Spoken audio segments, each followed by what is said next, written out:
বলেন তো, মদ খাওয়া হালাল না হারাম?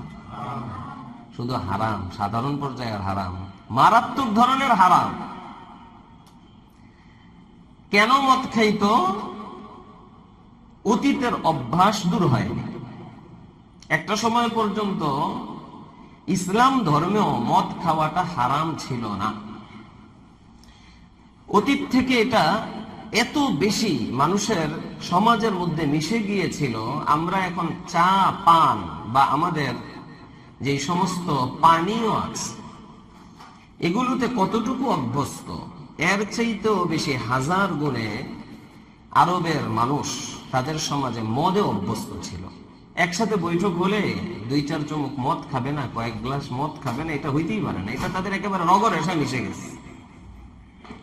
ইসলাম ধর্ম আসার পর বোঝা যাচ্ছে মদ অত্যন্ত ভয়াবহ জিনিস, মারাত্মক জিনিস, যেটা দিয়ে ক্ষতিই ক্ষতি। আজকে আমাদের সমাজে বিশেষ করে যুব সমাজ একেবারে ধ্বংসের দিকে চলে যাচ্ছে। তার একটা বড় কারণ মাদক আমাদের পুরা সমাজের ভিতর রন্ধ্রে রন্ধ্রে ছড়িয়ে পড়েছে। এটা যেহেতু একটু গোপন গুনাহ, সবার সামনে এটা প্রকাশ করা যায় না, তার কারণ এই গুনার ব্যবস্থাপনাটাও খুব গোপনে গোপনে হয়। এখন তো এটা এত বেশি সহজলভ্য হয়ে গেছে, সে মার্কেটে গিয়ে মাদক বা এই জাতীয় জিনিস ক্রয় করার প্রয়োজন হয় না, তার ঘরে একেবারে বেডে এনে দিয়ে যাবে। যে যেই লেভেলের ব্যক্তি তার জন্য ওই লেভেলের মাদকের ব্যবস্থা। কেউ যদি নিম্ন শ্রেণীর হয় তার জন্য ওই শ্রেণী, আর কেউ যদি খুব উঁচু শ্রেণীর হয় তার জন্য ওই শ্রেণীর মাদকের ব্যবস্থা করা আছে। কেন? ইচ্ছাকৃতভাবে পরিকল্পিতভাবে এই মাদককে ছড়ানো হচ্ছে।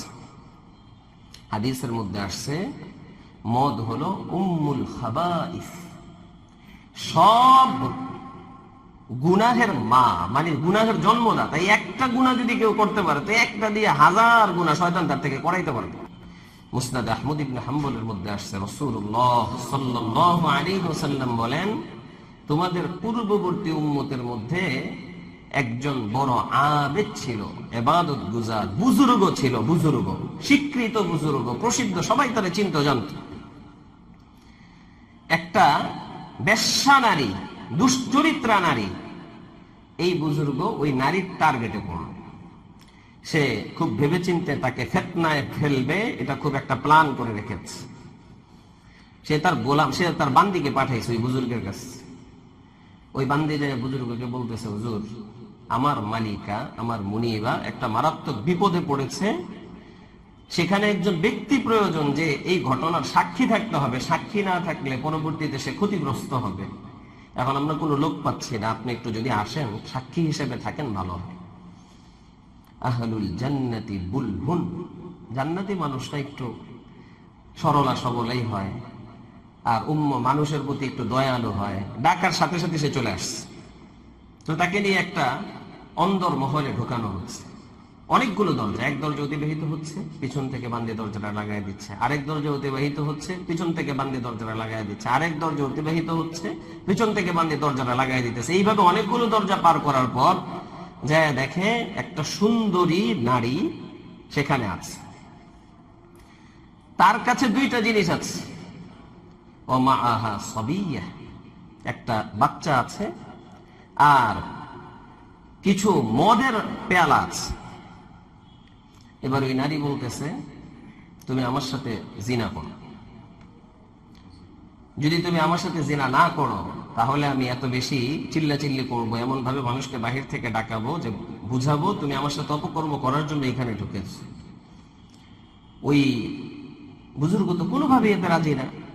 তো সে বলছে, 3টার একটা করতে হবে, হয়তো আমার সাথে জিনা করতে হবে, আর না হয় এই বাচ্চাটাকে হত্যা করতে হবে, আর না হয় এই মদের থেকে সামান্য কিছু পান করতে হবে। এই 3টার যে কোনো একটা করতেই হবে, কোনো একটা করবা না, এটা হইতে পারবে না। ওই বুজুর্গ মনে মনে চিন্তা করলো, মানুষ মারা এটা তো ভয়াবহ অন্যায়, মারাত্মক অন্যায়। হাদিসের মধ্যে আসছে, নাসাই শরীফের হাদিস, আল্লাহ রাসূল বলেন, লাযাওয়ালুদ দুনিয়া আহওয়ানু আলাল্লাহি মিন কতলি রাজুলিন মুসলিম, একজন মুসলমানকে হত্যা করা পুরা দুনিয়া শেষ করে ফেলার চাইতেও আল্লাহর কাছে আরো বেশি ভয়াবহ। আল্লাহ বলে পুরো দুনিয়া নষ্ট করলে আমি আল্লাহ এত কষ্ট পাই না, একজন ইমানদারকে অন্যায়ভাবে হত্যা করলে আমি আল্লাহ যে পরিমাণ কষ্ট পাই। ওই লোক মনে মনে চিন্তা করলো, ঠিক আছে তাইলে আমি মদটাই খাই, তুলনামূলক ছোট গুনাহ হবে আমার, যদি দেখি এর চাইতে বড় গুনাহ হয়ে যায় তার চেয়ে বড় এটাই ভালো। তো মদের একটা আকর্ষণ আছে, এক পেয়ালা যখন খাইছে, মূল ওখান থেকেই কথাটা আরেক দিকে গিয়েছে। এক পেয়ালা যখন খাইছে, এবার তার আবার আরেক পেয়ালা খাওয়ার আগ্রহ তৈরি হয়। ওই নারীর ডাক দিয়ে আমার আরেক পেয়ালা মদ দাও, এবার সে আরেক পেয়ালা মদ দিয়েছে, ওটাও খাইছে। এইভাবে খাইতে খাইতে খাইতে খাইতে ব্যাস মাতাল হয়ে গেছে। এখন আর তার হুঁশই নাই, সে কি কোন জায়গায় আছে। সামনে একজন যুবতী নারী, এত সুন্দরী নারী, তাকে পেয়ে তার সাথে জিনা করেছে। বাচ্চা একটা ছিল, বাচ্চাটারও মাস। আল্লাহ নবী হাদিস দিয়ে বুঝাইছেন, দেখো তিনটা গুনাহ এখানে ছিল, তার মধ্যে সে মদের গুনাহটারে সবচেয়ে ছোট মনে করে ধরেছিল, কিন্তু এই এক গুনার কারণে তিনও গুনাই তার সম্পন্ন হয়েছে। তাহলে মাদক এমন একটা গুনাহ, এই গুনাহটা কেউ যদি ধরে, এই এক গুনার কারণে এটা হাজারো গুনার রাস্তা খুলে দেয়।